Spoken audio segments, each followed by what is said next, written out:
अल्लाहु ताला इला ईसा इब्न मरियम वक़ाल या ईसा अतुरीदु अन तुतीरा मअल मलाइका क़ाल नअम कुन शफ़क़तिन कश्शम्स व फ़ित तवाज़े कल अर्ज़ व फ़ित तस्लीम कल मय्यत व फ़िल जूदे कल नहर सलवातिल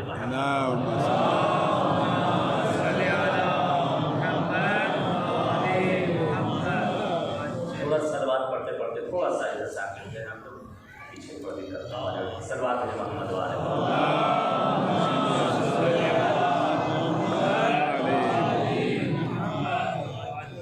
एक और इससे बेहतर सलवात मोहम्मद वाले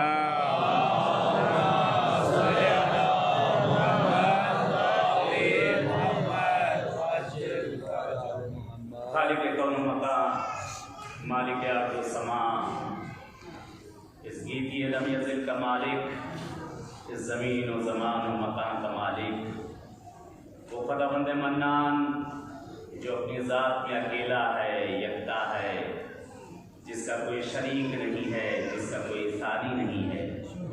वो खुदा जो अपनी ज़ात का अहद है, वाहिद है और समद है। वो खुदा जो अपनी ज़ात में लम यलिद व लम यूलद है। वो खुदा कि जो न किसी का बाप, न कोई उसका कोई बाप, न किसी का बेटा, न उसका कोई बेटा, न किसी का रिश्तेदार, न उसका कोई रिश्तेदार, फिर भी सबका सब कुछ। वही खालिक कौन मकान, वही माबूद कि जिसने इंसानियत को जन्म दिया है अपनी इबादत के लिए। वही खालिक कौन मकान जिसने इंसान को इस रुए ज़मीन पर भेजा है ताकि ये मखलूक उसकी शनाख्त बने और उसको पहचानवाए। वही खालिक कौन मकान, वही खुदावंद मन्नान कि जिसने अहले बैत के सदक़े में ज़मीन को पैदा किया है। सलवात मोहम्मद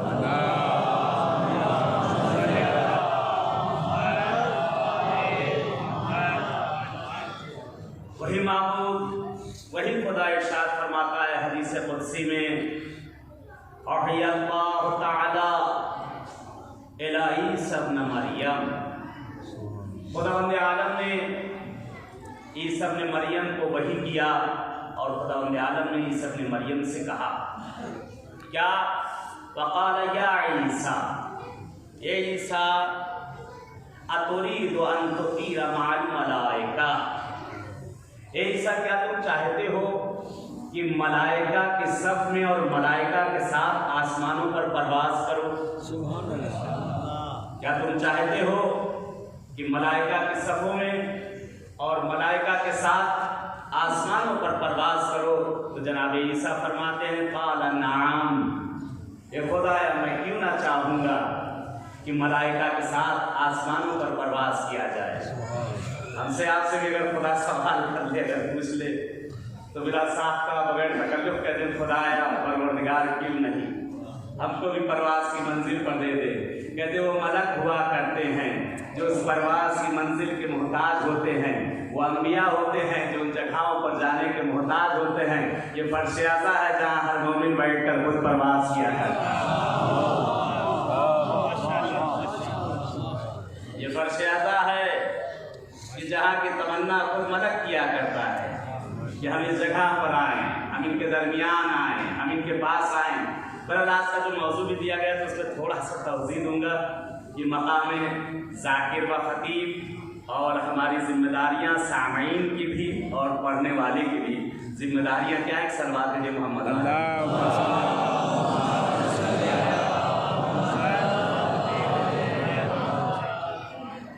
परवरदिगार ने सवाल कर लिया, हदीस कुदसी है, माबूद ने सवाल कर लिया, यही सब ने मरियम क्या चाहते हो? तुम्हारी तमन्ना है कि तुम मलक के साथ भी आसमानों में उनके साथ परवाज़ करो? कहते क़ाल नअम, हाँ खुदाया क्यों ना मैं चाहूँगा। तो खुदावंद आलम कहता है कि अगर तुम चाहते हो कि मलक के साथ आसमानों में परवाज़ करो, मलक के हम सब हो जाओ, और उनके साथ आसमानों में चलते रहो तो तुम्हें चंद चीजें करना होगी। अगर ये चंद चीजें तुम कर लो तो तुम मलक के साथ उनके सफ में उनके साथ आसमानों पर प्रवास कर सकते हो।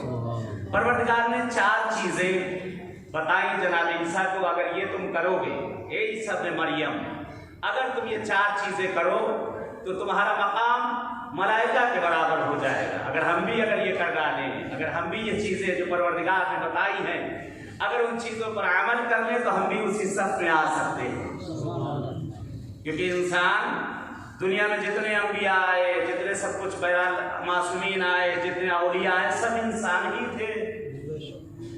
शरफ मलाइका के लिए कोई शरफ ना होगा कि मलाइका कहते हैं अशरफुल मखलूकात, इंसान को क्यों कहा गया है, इल्लत क्या है, वजह क्या है? मलाइका जिसको खुदावंद आलम ने पैदा किया ही इसलिए है कि वो उसकी इबादत करे, गुनाह ना करे। तो ये कोई उसके लिए फजीलत नहीं हुई कि जब उसमें वो तजस्सुस ही नहीं, वो हिस्स ही नहीं उसके अंदर, वो काम वो कर ही नहीं सकता, तो बहरहाल वो तो पैदा ही किया गया उसी के अंदर। कहते हैं इंसान जिसको अंबिया की सफ़ों में लाया गया है, जिसको मलाइका से भी अफजल कहा गया है, इस मखलूक को, उसकी इल्लत यह है कि इंसान के अंदर ख्वाहिशात नफसानी भी है, दुनिया की चीज़ें भी है, दुनियादारी भी है, सारी चीज़ें मौजूद होते हुए भी अपने आप को फरिश्ता सिफत बना ली। सब होते हुए भी कि हम सब कुछ कर सकते हैं, हमारे अख्तियार में है, और उसके बावजूद फिर हम उस मंजिल पर पहुंच जाएं कि हमें मलक के दरमियान ले आया जाए। खुदावंद आलम ने कहा जनाब ईसा से कि ये चंद चीजें हैं, अगर तुम इनको अंजाम दोगे तो मलाइका की सफ़ों में तुम परवास करने लगोगे, मलाइका की सफ़ों में तुम उड़ोगे। पहली चीज परवरदिगार फरमाता है क्या, कुन शफ़क़ती का शम्स, ए ईसा अपने अंदर शफ़क़त और मोहब्बत और हमदर्दी सूरज के मानिंद पैदा कर लो। अपने अंदर शफ़क़त सूरज के मानिंद पैदा कर लो कि बहरहाल सूरज में कोई कीना नहीं होता, कोई बोझ नहीं होता, उसे माने या न माने अल्लाह ने उसको जिस चीज के लिए पैदा किया है वो अपना काम करता रहेगा। अगर अल्लाह को कोई मान रहा है तो भी वो नूर देगा, अगर अल्लाह की नाफरमानी कर रहा है फिर भी उसे वो नूर देगा।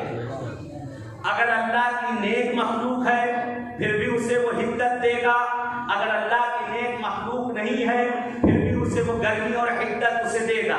फरमात खुदावंद आलम कहता है ए ईसा अपने अंदर शफ़क़त पैदा करो, किसकी तरह, शम्स के मानी, सूरज की तरह चमकना सीख लो। कितने भी आवरा आ जाएं लेकिन वो अपना चमकना नहीं छोड़ता है। एक सलवात है जो मोहम्मद वाले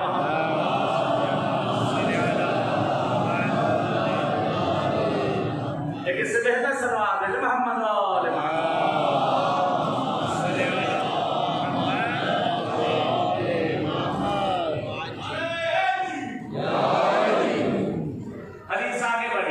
हदीस आगे बढ़ी। दूसरा मकाम खुदावंद आलम ने जनाब ईसा से कहा, पहली चीज अपने अंदर क्या पैदा करो, शफ़क़त, इसकी तरह सूरज के माने, शम्स की तरह। दूसरी चीज वो फिर तवाज़े कल अर्ज़, अपने अंदर तवाज़े जो पैदा करो, जमीन के मानिंद बन जाओ।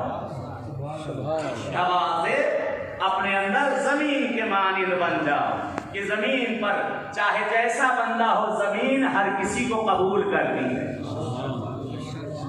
यहाँ तक कि जमीन इतनी मुतवाज़े है कि अगर मुतकब्बिर इंसान भी उस पर आ जाए तो उसे कुछ नहीं करती। तवाज़े अपने अंदर जो पैदा करना है वो एक जमीन के मानिंद पैदा कर लो कि खुदा की जितनी मखलूक है, खुदा की जितनी मखलूक है, परवरदिगार ने जितनी मखलूक को पैदा किया है, कभी जमीन उसे ज़रर नहीं पहुंचाती है, हमेशा जमीन उसे नफा ही पहुंचाती है। ये जमीन का तवाज़ो है कि अगर बंजर जमीन को भी खोद कर अगर आमादा कर दो और उसमें दाना डाल दिया जाए तो उसमें से तुम्हें नेमत ही देती नजर आए। इंसान को भी, यानी इंसान के लिए भी यही चीज होना चाहिए कि उसके अंदर तवाज़ो पैदा होना चाहिए। अब लेकिन हम लोग में इसके बरअक्स है, इसका उल्टा बिल्कुल अपोजिट है इस चीज का। हमें तवाज़ो है, लेकिन तब उस वक्त तक जब तक कि हमारे मफाद में है, जब तक हमारे हक में फायदा है, तब तक तो तवाज़ुन मुतवाज़ी की इंकिसारी की हद कर देता है आदमी।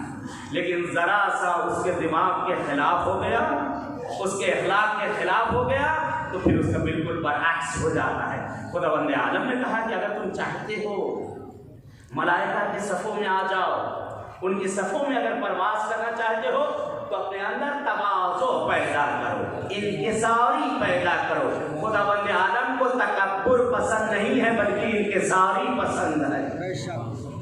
खुदावंद आलम फकत एक ही तकब्बुर को खुदावंद आलम ने दुनिया में एक वाहिद तकब्बुर है जिसे परवरदिगार ने पसंद किया है, उसे तारीख ने सराहा है कि जिस वक्त अमीर अल मोमिनीन जमीन पर फतह करके पलट रहे थे, तो लोग कह रहे थे आज अली किस तकब्बुर में आ रहे।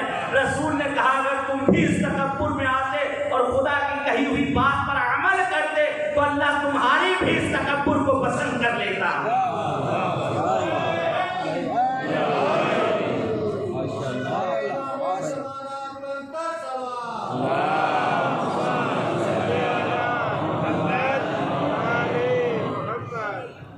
तीसरी चीज ईसा इब्न मरियम, अगर तुम चाहते हो कि फरिश्तों की सफ़ों में आ जाओ, मलाइका की सफ़ों में परवास करो, खुदावंद आलम कहता है तस्लीम कल मैयत, बहुत प्यारी हदीस है, व तस्लीम कल मैयत, मैयत की तरह, जनाजे की तरह अपने आप को गस्साला के हाथों में दे दो, गुस्ल करने वाले के हाथों में दे दो, जैसे चाहे वो पलटे, जैसे चाहे वो सीधा करे। इतना मुतकब्बिर इंसान, इतना खाकी इंसान कि दुनिया में जो अपने नाक पर एक मक्खी को भी बैठना गवारा न करता हो। लेकिन मरने के बाद क्या हुआ? मरने के बाद क्या हुआ?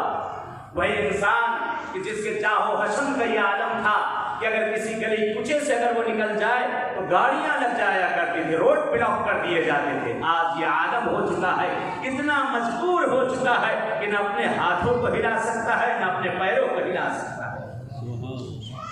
यानी इतना ज्यादा इंसान मजबूर हो चुका है कि जिसके खौफ से लोग लरस जाते थे, जिसके डर से लोग लरस जाते थे, आज वो इंसान इतना बेचारा हो चुका है कि जो किसी काम का नहीं रहा।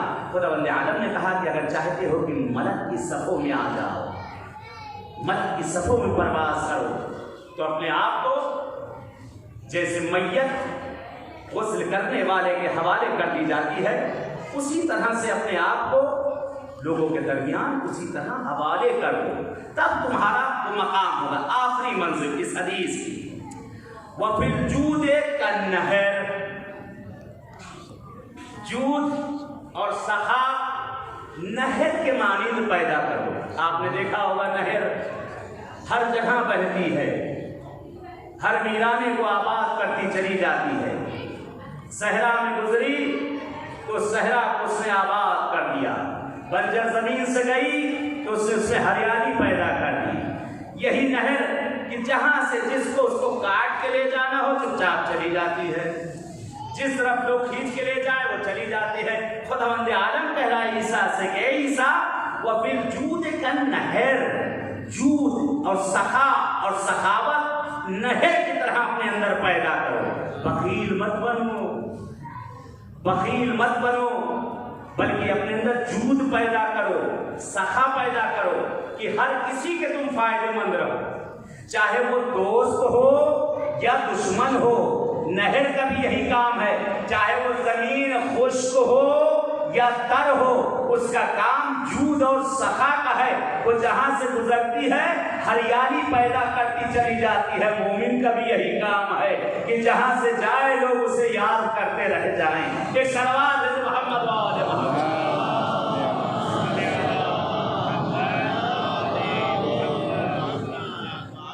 खुदावंद आलम ने जनाब ईसा इब्न मरियम को ये चीजें इसलिए बताई है हमारे और आपके लिए भी हैं, ये चीजें हमारे और आपके लिए भी हैं। पर उसी मौजूद के एतबार से पलटता हुआ मैं उसी तरफ इस फर्श अज़ाब पे जिस वक्त हम लोग आते हैं, हमारी भी कुछ जिम्मेदारियां हैं। अपने अंदर जूद व सखा भी हम पैदा करें, अपने अंदर इंकिसारी भी पैदा करें। कुछ जिम्मेदारियां कल भी मैंने अर्ज किया था, परसों भी इसी मौजूद के एतबार से चंद चीजें आई थी कि कुछ हमारी भी जिम्मेदारियां हैं इस फर्श अज़ा पे आने के बाद, और कुछ आपकी भी जिम्मेदारियां हैं। इस फर्श अज़ा पे हम लोग की जिम्मेदारियां यह है कि जो मासूमीन की जो बताई हुई चीजें हैं लफ्ज़ ब लफ्ज़ से हम बयान करें, लफ्ज़ ब लफ्ज़ से बयान करें, उसमें कहीं जर्रा बराबर भी मिलावट ना आए, वरना मामला गड़बड़ हो जाएगा। जो लफ्ज़ ब लफ्ज़ मासूमीन से इरशादात हैं, फरमुदात हैं, लफ्ज़ ब लफ्ज़ से उसी तरह से बयान किया। अक्सर आज बहरहाल माशाअल्लाह ज़ाकिरीन और खुतबा कि बहरहाल उन पर वही नाज़िल होने लगी है, मिंबर पर बैठते हैं तो वही आने लगती है, और जो समझ में आया बहरहाल पढ़ने लगे, बयान करने लगे। बाज़ मौक़े पे रोने के लिए अजीब व गरीब चीज़ें लाई जाती, हदीसें लाई जाती हैं कि जो वाक़ई वो तारीख में नहीं गुजरी हैं, या खुश करने के लिए, पब्लिक को खुश करने के लिए ऐसी चीज़ें पढ़ी जाती हैं कि जो नहीं है वो चीज़, लेकिन उसको जो हदीस बनाकर पेश कर दिया जाता है। कहते बड़ा मशहूर वाक़या है, एक शख्स बहुत बड़े ज़ाकिर गुज़रे, नाम नहीं लूँगा, बहुत बड़े ख्वाब में देखते हैं कि महशर का मैदान है तकरीबन, और आका इमाम हुसैन के नज़दीक ये पहुँचे हुए हैं। मौला हुसैन के पास पहुँचने के बाद आका हुसैन के गोश्त को ये दांतों से नोच नोच कर खा रहे हैं। आका हुसैन के गोश्त को नोच नोच के दांतों से खा रहे हैं। घबरा गए, ये कैसा ख्वाब है, परेशान हो गए, ये कैसा ख्वाब है। मौला इमाम हुसैन अलैहिस्सलाम के जिस्म मुबारक से गोश्त को नोच नोच के दांत से अपने खा रहे हैं, परेशान। कहते मेरा पहुंचे अपने से बड़े आलिम दीन के पास, ख्वाब बताते हुए भी शर्मा रहे हैं। ख्वाब ही ऐसा है कि आदमी बताते हुए भी शर्मा रहा है। बहरहाल जिनके पास गए वो उनको न पहचानते, ऐसे शख्स के पास गए तो उनको नहीं जानते थे कि कौन शख्स आया है। कहते आका मैंने ख्वाब देखा है, बयान पर खैर हो इंशाअल्लाह। इसलिए ख्वाब के लिए कहा जाता है कि अगर ख्वाब इंसान कोई देखे तो साहिब ताबीर को ख्वाब बताया जाए, हर किसी को ना बताया जाए, अगर ना उसकी उल्टी ताबीर हो जाती है। तारीख का वाक़या इस चीज़ को रोकता हूँ ये, इसलिए वक्त इतनी गुंजाइश तो नहीं रहती, इसको यहाँ पे रोकते हुए आगे इसको बढ़ाते हुए। एक साहब ने ख्वाब देखा, रसूल के सहाबी हैं, उन्होंने ख्वाब में देखा कि उनके घर की बकरियां और जानवर सारे मर गए। पैगंबर के पास जा रहे हैं अपने ख्वाब की ताबीर लेने के लिए। रास्ते में एक दूसरे रसूल के नज़दीक तरीन सहाबी जो हमेशा लोटा भर के रखा करते थे मिल गए। कहाँ जा रहे हो? पैगंबर के पास। क्या बात है? ख्वाब देखा। क्या देखा? इस तरह से ख्वाब देखा। ये भी कोई पैगंबर से पूछने की बात, मैं बता देता हूँ, तेरी बकरियां जानवर सारे मर जाएंगे। ये कोई उनके पास जाने की बात है? अरे कोई सख्त मसला होता, जाओ। बेचारे पलट के आए, सारी बकरियां जानवर मर गए। दूसरे दिन ख्वाब देखा कि बसन फला जगह थी, वो जगह इनकी गिर गई है और खराबा हो चुका है। जा रहे थे, दूसरे दिन भी बहरहाल कहते एक सहाबी रसूल से मुलाकात हो गई, कहाँ जा रहे हो? कहते जा रहा हूँ, ख्वाब इस तरह से देखा है, उसकी ताबीर लेने जा रहा हूँ। कहा पैगंबर के पास क्या जरूरत है तुम्हें जाने की? जरूरी है पैगंबर के पास, मैं खुद बता देता हूँ। वो जो तुमने ख्वाब देखा बिल्कुल सही है, वो सब गिर जाएगा, वीराना हो जाएगा। पलट क्या है देखो, सब गिर चुका। परेशान। तीसरे दिन ख्वाब देखा कि बीवी मर गई, बीवी मर गई।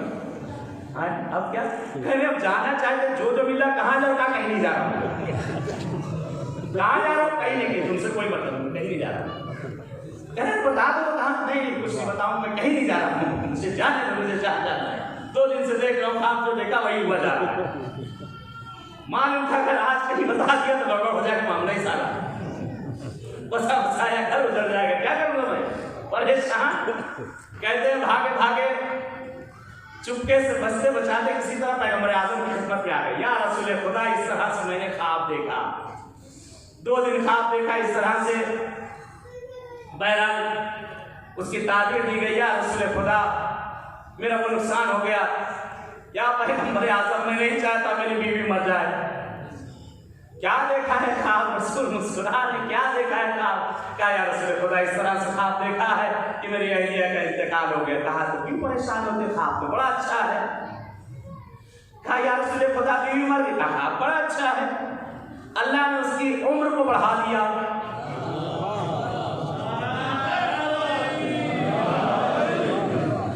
और अगर कहीं वो जो गड़बड़ वाले मिलते होते कोई, जैसे 2 दिन गड़बड़ हुई थी, अगर बता दिया तो भी मिल गई थी।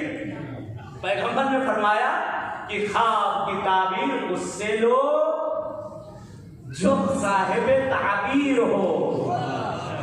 हर किसी के पास अपने ख्वाबों की ताबीर न लिया करो। इसलिए रवायतें मौजूद हैं कि अगर कोई आपसे पूछ ले, सबसे पहले आप अगर नहीं भी बताना चाहते हैं, यही कहते कि इंशाअल्लाह खैर है। अगर वो शर भी होगा तो खैर में बदल जाएगा। नहीं मालूम है आपको, कोई बात नहीं। अब ये नहीं उल्टा सीधा उसे उठा के बेचारे को जो ख्वाब की ताबीर बता के जबानों का भी बड़ा असर होता है। कहते बड़ी जबानें बड़ी काली हुआ करती हैं, जो कहते हैं वही हो जाता है। बात ज़बानें बड़ी अच्छी होती हैं, जो कहते हैं वही हो जाता है। दोनों चीजें हैं। कहते पैगंबर आज़म ने फरमाया कि साहिब ताबीर के पास जाओ, और अगर ना भी मालूम हो तो पहले कहते इंशाअल्लाह खैर है, इंशाअल्लाह खैर है, तो चीज खैर में बदल जाएगी। कहते बहरहाल उन्होंने जाकर अपने ख्वाब को बयान किया उस आलिम से। कहते उन्होंने सर को झुका लिया, और थोड़ी देर सर को झुकाए हुए उससे बात कहते हैं, ये बताओ कि तुम मनअबद खान हो? का नहीं। नौहा खान हो? का नहीं। अशार पढ़ते हो? नहीं। मरासी पढ़ते हो? नहीं। क्या जाकिर और खतीब हो? हाँ। क्या जाकिर और खतीब हो? कहा का रहम करो, ये मासूम ने तुम्हें ये ख्वाब जो दिखाया है, मासूम ने तुम्हारी इस्लाह चाही है। जो तुमने इमाम हुसैन के गोश्त को अपने दांतों से नोच कर खाया है, यानी आका से वो मरबूत चीजें जो ना थी, तुमने बैठकर मिंबरों से वो बयां किया है। जो मासूम से जो चीजें ना थी, तुमने बैठकर मिंबरों से उन चीजों को बयां किया है कि मासूम ने तुम्हें दिखाया है कि देखो ये इसी तरह से है जैसे मुझ मासूम के गोश्त को दांतों से नोच कर खाना, उसी तरह जैसे गलत हदीस को मिंबर पर बैठ के बयां करना। बड़ी एहतियात की मंजिल है, बड़ी एहतियात की मंजिल है। बुजुर्गवान मोहसिन साहब बैठे हुए हमारे, इन चीजों की तारीफ करेंगे। ये मिंबर इसकी एक जिम्मेदारी है, सामाईन आपकी भी एक जिम्मेदारी है, जो सुने उसे लफ्ज़ ब लफ्ज़ वही बयां किया जाए। आजकल का मीडिया, आजकल बड़ी गंदी साजिश ये चल रही है, मिंबर से बयां कुछ होता है, क्लिपें कुछ और आती हैं, जो हमारे मफाद में होती हैं, जो हमारे फायदे की होती हैं, उतनी चीज को हम ले लिया करते हैं। ए भाई, उसका अव्वल और आखिर भी बढ़ा दिया करो कि अव्वल क्या कहा गया और नतीजा क्या दिया गया है। जो हमारे काम की हमने ले लिया। कहते हैं कि अगर किसी शख्स पर गलत तोहमत लगाना ये भी गुनाह है। किसी के ऊपर अगर उंगली उठाई जाए तो ये भी गलत है, क्योंकि ये जो उंगलियां हम दूसरों के ऊपर उठाते हैं, कभी दिक्कत किया आपने? ये देखिए, एक उठी है आपकी तरफ, आप ऐसे हैं, आप ऐसे हैं, आप ऐसे हैं, ये उंगली कह रही 3, तुम उनसे बदतर हो, तुम उनसे बदतर हो। हम एक उंगली उठाए हैं, ये 3 उंगलियां हमको कह रही तुम उनसे बदतर हो। पहले अपनी इस्लाह करो, फिर माशरे की इस्लाह करना। पहले अपनी इस्लाह करो, फिर माशरे की इस्लाह करना। परवरदिगार ने जनाब ईसा को चंद चीजें बताई, तवाज़ो, इनकिसारी, रहमत, करम करना, यही चीजें हमारे अंदर, अगर ये सारी चीजें आ जाएं तो हम भी मलाइका के बराबर परवाज कर सकते हैं, अगर वही चीजें हमारे अंदर आ जाए। बहरहाल मैंने अपनी गुफ्तगू को यहीं पर खत्म किया।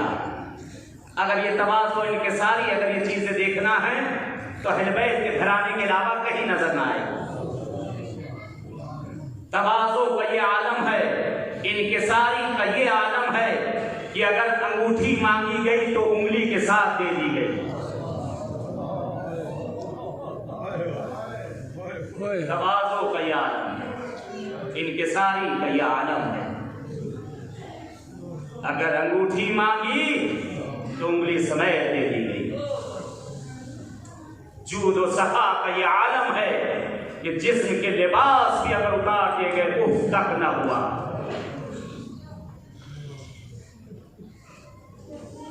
कहते अपने आप को मालिक के हवाले करने का ये आलम है कि अगर माँ और बहनों के सरों से अगर चादरें भी छिन गई तो उस पर सब्र कर लिया। आज माह सफर की पहली तारीख हो चुकी है। धीरे धीरे ये अय्याम आज़ा इख्तिताम की तरफ जा रहे हैं, जिनका साल भर इंतजार था। ये अय्याम आज़ा शुरू होंगे, ज़हरा के लाल का पुरसा ज़हरा को देंगे। धीरे धीरे अपने मंजिल इख्तिताम को पहुंच रहे हैं। नकल किया जाता है, साहिब मकातिल नकल करते हैं कि जिस वक्त आले रसूल का काफिला, ये वो अय्याम है जो असीरी के अय्याम चल रहे हैं। जिस वक्त आले रसूल का काफिला कूफा के बाजारों में पहुंचा है, अजीब रवायत मिलती है ज़ैनब हर किसी के पीछे जाकर छिपती थी। ये गैरतमंद मर्दों, मुझे माफ करना, मुझे माफ करना। हर किसी के अपने महल्ले में इज्जत होती है।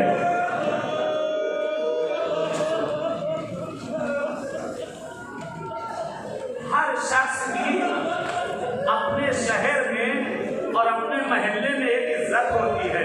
जरा कोई अली की लाडली से पूछे, घर के सामने बेपर्दा फिराया है।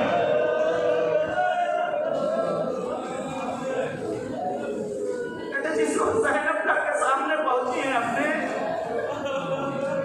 शहजादी एक मर्तबा अपने घर की तरफ देखती है और अहले कूफा की तरफ मुखातब होकर कहती है, अहले कूफा क्या हो गया तुम्हारी गैरतों को? मैं ज़ैनब बिन्ते अली हूँ। क्या हो गया, क्या हो गया तुम्हारी गैरतों को? मैं रसूल की नवासी हूँ, मैं वही ज़ैनब हूँ जिसके लिए आवाज दी जाती जब घर से बाहर निकलती थी। आज कोई घर से बाहर ना निकले, अली की बेटी घर से बाहर आ रही है।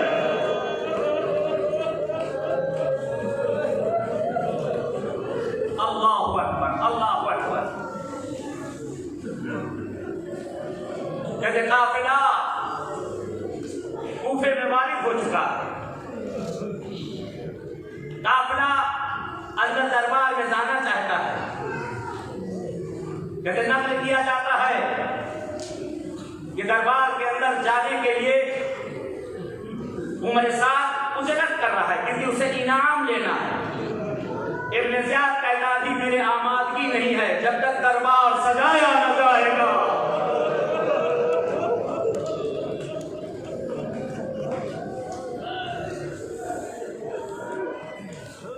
मौला रहमत नाज़िल करे आपकी आवाज़ों पर।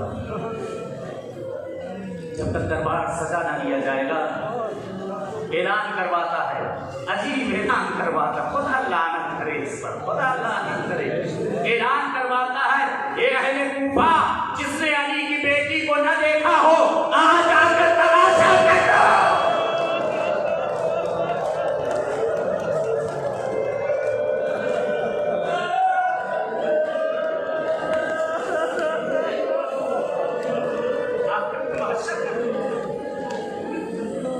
जमीन के जिसके साए को न देखा हो, ए गैरतमंदो, आज हमारी माँ और बहनों पर अगर कोई उंगलियां उठा दे तो आंखों को निकाल देंगे। दरबार के अंदर पहुंचा, दरबार के अंदर पहुंचा, मुख्तार को लाया गया है, जंजीरों में जकड़े हुए मुख्तार। मुख्तार का बड़ा मर्तबा है।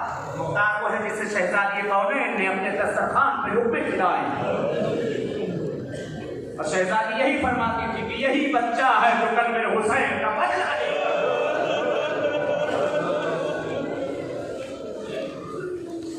मुख्तार को जंजीरों में जकड़ा गया। इब्न ज़ियाद बैठा हुआ तख्त के ऊपर, काफिला दरबार के अंदर आ चुका। मुख्तार को कुछ नहीं मालूम। मुख्तार को लाया गया है सामने, इब्न ज़ियाद बैठा हुआ है, मुख्तार जंजीरों में जकड़े सामने खड़े हुए हैं।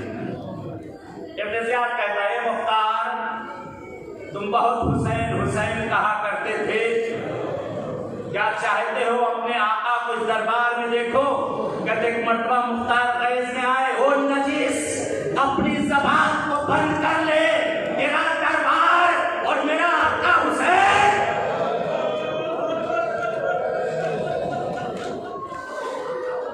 रवायत का जुमला है, अजीब फिक्रा है, अजीब फिक्रा है।